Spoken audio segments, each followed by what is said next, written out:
Bienvenidos a Vida para Todos, desde San José de Costa Rica. Abre tu corazón a las maravillosas verdades que hay en la Biblia. Que la exposición de su palabra te otorgue luz y vida. Ahora disfruta, aplica y comparte esta reflexión con tus familiares y amigos. Con ustedes, el pastor Federico Núñez. Hola, muy buenas tardes, queridos amigos, que el Señor les bendiga, pero muy bienvenidos a Vida para Todos, Costa Rica, ¿sí? Desde San José estamos transmitiendo para usted, Federico y Flor, compartiendo una palabra para su corazón, una palabra del cielo para su vida, una palabra que alienta, una palabra que anima, una palabra que levanta el espíritu en estos días tristes y días oscuros para muchos, ¿no? Así que damos gracias a Dios por la maravillosa palabra que Él nos deja a nosotros cada día. Siempre hay una palabra para cada corazón.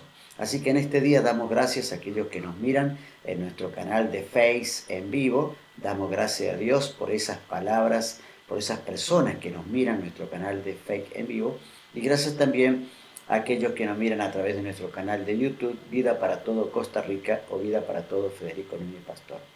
Si usted no se ha suscrito todavía a nuestro canal, le invitamos a suscribirse a Vida para Todo Costa Rica, ¿sí? Ingrese a YouTube, busque Vida para Todo Costa Rica, ¿sí?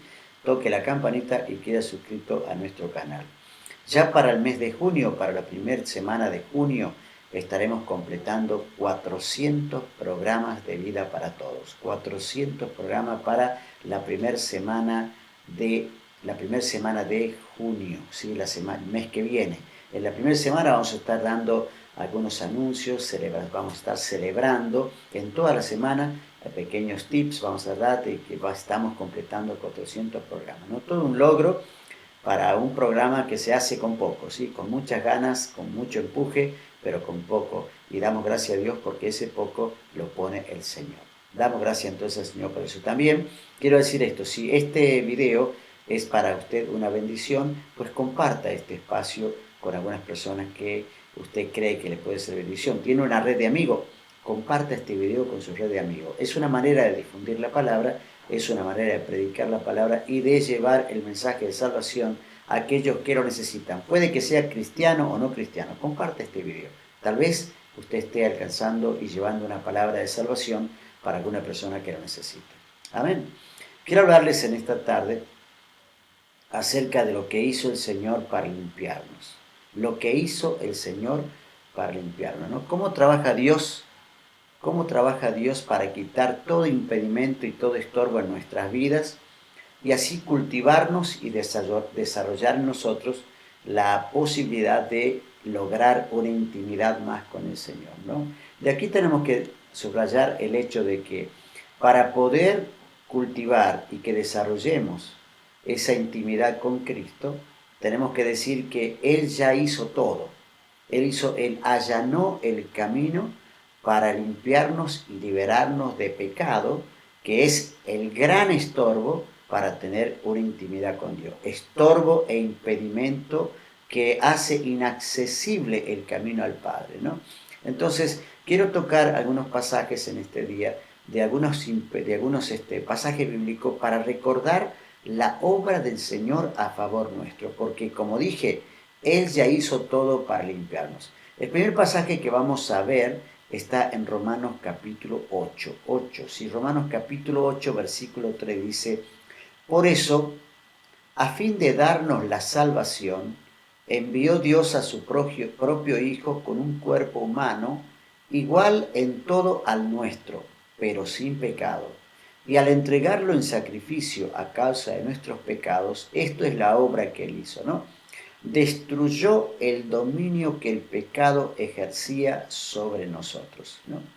Dice la palabra que a fin de darnos el Padre la salvación, lo que hizo fue, Él, proveyó en alguna manera al Hijo, dice, a su propio Hijo, con cuerpo humano, es decir, que la misma naturaleza con nosotros, siendo Dios, ¿no? Él se despojó de su gloria y se humanó, se hizo hombre, igual a nosotros, ¿para qué? Dice, pero sin pecado. La diferencia entre Jesús y nosotros era que nosotros somos pecadores, pero Él era sin pecado, y al entregar ese cuerpo sin pecado en sacrificio en la cruz del Calvario, por culpa de nosotros, por culpa de nuestros pecados o a causa de nuestros pecados, Él dice, a través de esa magnífica obra salvífica, redentora, es una obra salvífica porque fue una obra de salvación, ¿no? Él destruyó, fíjense lo que dice, destruyó el dominio que el pecado ejercía sobre nosotros. Qué interesante, dice la Biblia que Él destruyó, ¿no? Destruyó. Veamos un poco qué es lo que Él destruyó en nosotros. Pienso que tenemos que mirar lo que Él ha hecho en nuestra vida, ¿no? Y si miramos un poco primero, vamos a tratar de ver la inutilidad de tratar, o lo inútil, vamos a decirlo de esta manera, lo inútil que es tratar de agradar a Dios en la carne. Es totalmente inútil tratar de agradar a Dios con la carne. ¿Por qué? Porque el mismo libro dice que los que son de la carne piensan en las cosas de la carne, pero los que son del Espíritu en las cosas del Espíritu. También dice el libro de Romanos, que el ocuparse de la carne es muerte, pero el ocuparse del Espíritu es vida. Es decir, aquí hay dos extremos, ¿no? Los que piensan en la carne y los que piensan en el Espíritu. Los que se ocupan de la carne y los que se ocupan del Espíritu. Y dice que los designios de la carne, o sea, los que piensan y los que se ocupan en estas cosas, son los designios hacia dónde nos conduce, es la enemistad permanente con Dios. Es decir, que una persona que vive pensando en las cosas de la carne o que se ocupa en las cosas de la carne, que es la muerte, eso significa una enemistad total contra Dios. Estamos en un pleito, la persona que está en la carne está en un pleito con Dios, ¿no? ¿Por qué? Porque no se sujetan a la ley de Dios. Ese es el punto. El pleito es que el que se ocupa de la carne no se ocupa de las cosas de la ley de Dios, lo que Dios pide, y eso termina siendo una enemistad contra Dios, ¿no? Dice, los que viven según la carne, sencillamente no piensan en agradar a Dios, no están pensando, no piensan y no pueden agradar al Señor. Los que piensan las cosas de la carne, Pablo nos da una manera fácil de saber si caminamos en el Espíritu o caminamos en la carne. Al ver simplemente en qué cosas piensan, fíjense, Él nos da una ilustración, Él nos da, digamos, una manera, Él nos encamina para ver cómo son las personas que viven en la carne. Ellos viven pensando en la carne. En la mente siempre está pensando en la carne. La mente es el campo de batalla estratégico donde luchan la carne y el espíritu. Por eso no debemos pensar como los que piensan solo en las cosas de la carne. Si tienes un amigo, si tienes una amistad, si tienes una familia que permanentemente está pensando en las cosas de la carne, no debemos pensar como ellos. Hay veces que las personas dicen, pero todo el mundo piensa así. No, todo el mundo no piensa así. Eso es un mito, ¿no? O la mayoría lo hace. Eso tampoco es correcto, porque la mayoría, lo que haga la mayoría no quiere decir que sea correcto. Tal vez están ocupando la mayoría, esa mayoría que dice que lo hace, están ocupándose en las cosas de la carne, pensando en las cosas de la carne, y obviamente están en enemistad contra Dios. Yo no voy a meterme en ese grupo para entrar en enemistad con Dios, ¿no? Pues no solo se ocupan, piensan, son pecadores notorios, ¿no? Son pecadores notorios. Pueden ser personas nobles que tengan muy buenas intenciones, pero alguien dijo por allí, de personas bien intencionadas está llena el cementerio, pero también el infierno, ¿no? Pedro tenía buenas intenciones cuando le dijo a Jesús que evitara la cruz. Señor, lejos esté de ti que tú vayas a la cruz a morir, lejos, ¿no? Pero Jesús le responde a Pedro con estas palabras muy fuertes, pero muy fuertes. Pedro, me eres de tropiezo, porque no pones la mira en las cosas de Dios, sino en las cosas de los hombres. Estás pensando como los hombres, le está diciendo. Te estás ocupando en las cosas de los hombres. No estás pensando como Dios piensa, estás pensando, sí, como los hombres piensan. ¿Por qué? Porque el ocuparse de la carne, dice la palabra, es muerte. Es muerte, ¿no? Cuando nuestras mentes están ocupadas en las cosas de la carne, ¿sí? traemos muerte a nuestra vida. Estamos trayendo la muerte, no la muerte física, sino la muerte espiritual, porque la enemistad con Dios, la separación con Dios, produce la muerte espiritual. Pero el ocuparse de la vida, el ocuparse del espíritu, es lo que trae vida y paz a nuestro ser. Necesitamos entonces decirnos a nosotros mismos, yo tengo que evitar pensar como el resto piensa. No voy a pensar como piensa la manada. Quiero pensar como piensa Dios. Quiero ocuparme en las cosas del espíritu y no pensar y ocuparme en las cosas de la carne. Sin embargo, debemos protegernos contra una espiritualidad falsa y ver que Pablo se refiere a la carne en este punto como un instrumento de rebelión contra Dios. Él dice, la carne es un instrumento de rebelión, de enemistad contra Dios. Pero no se está refiriendo a las necesidades físicas y emocionales normales de las cuales podemos pensar. Solamente el de la gratificación pecaminosa de nuestras necesidades, ¿no? Porque esa gratificación pecaminosa para cubrir nuestras necesidades, eso termina siendo una enemistad contra el Padre. Cuidemos nuestra vida, ¿no? Cuidemos nuestra vida. Recordemos que la palabra dice, por eso, a fin de darnos la salvación, envió Dios a su propio Hijo con un cuerpo humano, igual en todo a nuestro, pero sin pecado. Y al entregarlo en sacrificio a causa de nuestros pecados, es decir, a causa de nuestra enemistad con Dios, de nuestra rebelión con Dios, Él destruyó el dominio que el pecado ejercía sobre nosotros. Lo que destruyó fue esa enemistad que teníamos. Nosotros no teníamos ninguna posibilidad de acercarnos al Señor, ninguna posibilidad de poder acercarnos a Dios. Pero ¿qué hizo el Señor? Él derramó su vida en la cruz del Calvario. Entonces, los designios de la carne son total enemistad contra Dios. La carne está batallando permanentemente en contra de Dios. ¿Debido a qué? A que no quiere hacer lo que Jesús hizo. Jesús se entregó en la cruz, sacrificó su vida al ser crucificada, Él la entregó. Pero como nosotros no queremos entregar la carne a la cruz, no queremos ser crucificados ni entregado al Señor Jesús, entonces uno vive permanentemente en la carne. Por eso, en el libro de Gálatas, capítulo 5, verso 24, dice, pero los que son de Cristo, es decir, los que no están enemistados, los que no están en rebelión, los que no piensan en la carne, ni se ocupan en las cosas de la carne, dice, han crucificado la carne con sus pasiones, es decir, los deseos, las pasiones, ¿sí? Dice, han crucificado la carne con sus pasiones y deseos en esta batalla, ¿sí? Han crucificado la carne con sus pasiones y han ganado la batalla, ¿no? Es una batalla para poder domar la carne donde la ley no tiene poder.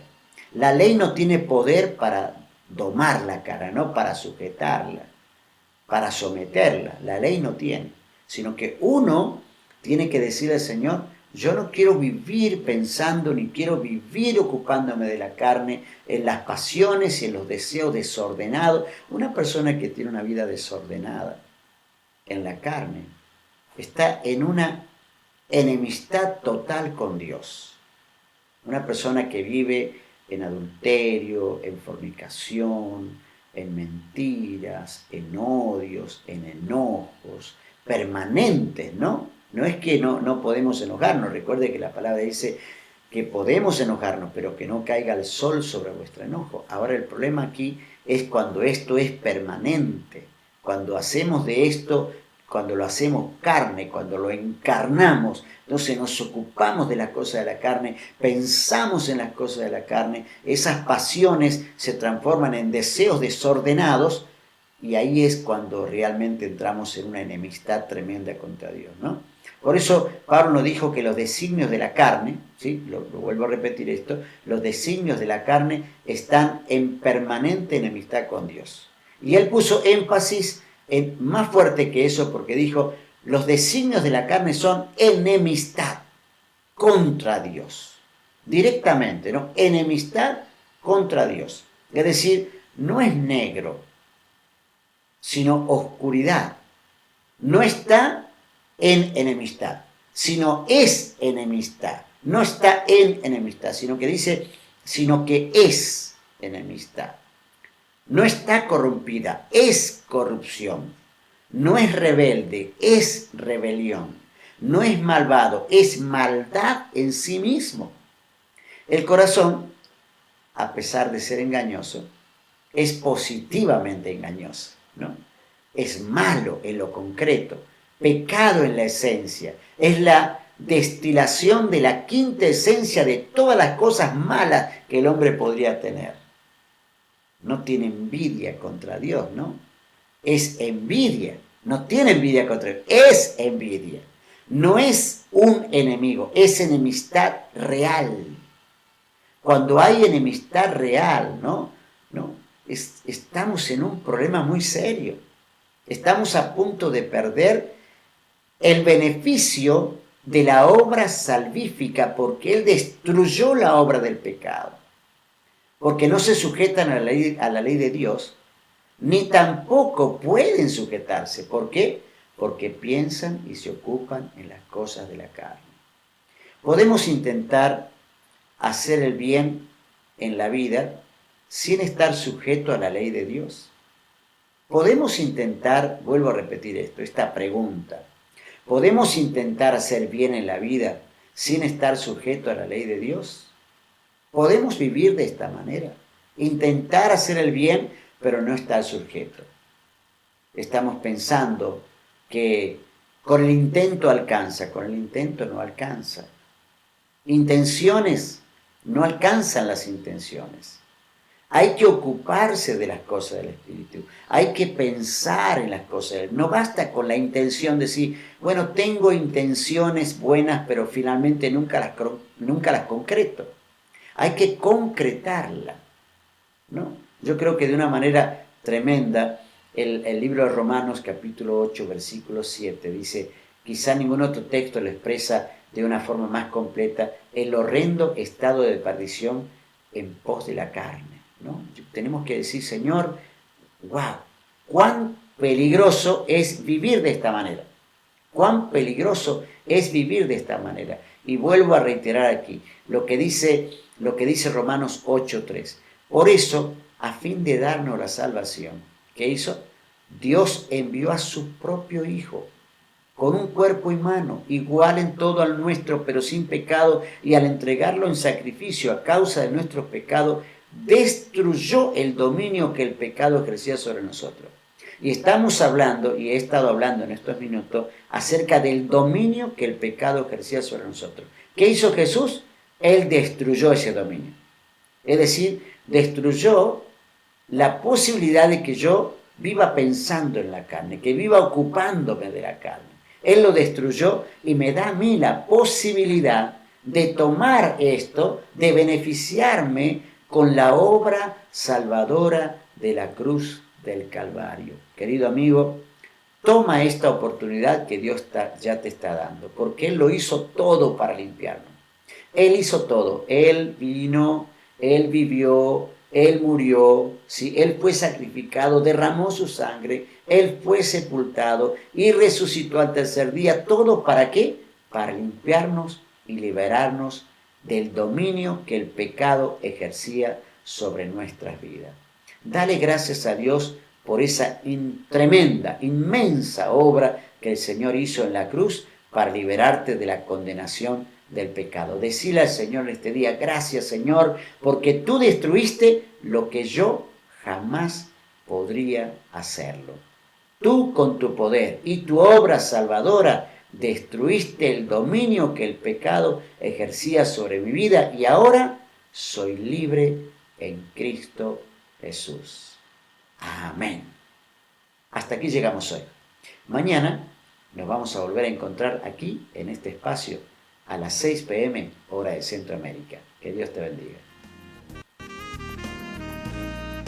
Gracias por acompañarnos en Vida para Todos. Si esta palabra te ha sido de bendición, comparte a tus familiares y amigos.